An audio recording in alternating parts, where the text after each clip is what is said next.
Assalamualaikum warahmatullahi wabarakatuh. Sulawesi Selatan, dan kami yakin. Terima kasih. Wabillahi taufiq hidayah. Assalamualaikum.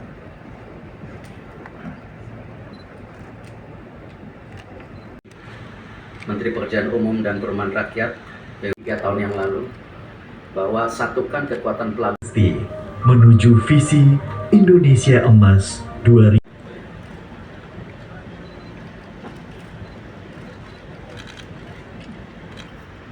Makassar Newport ini adalah terbesar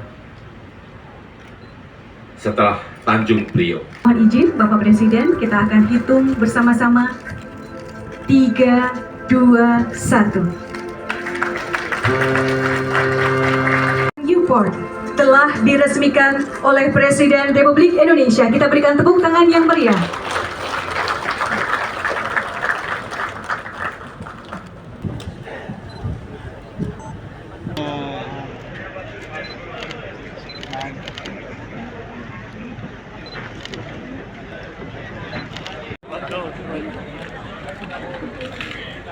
Sama.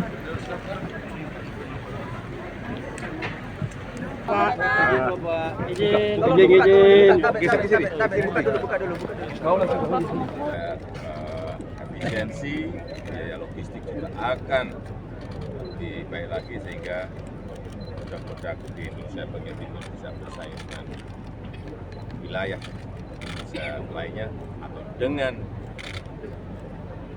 negara lain. Dan tidak sedikit ya di anggaran investasi untuk Makassar Newport ini 5,4 triliun.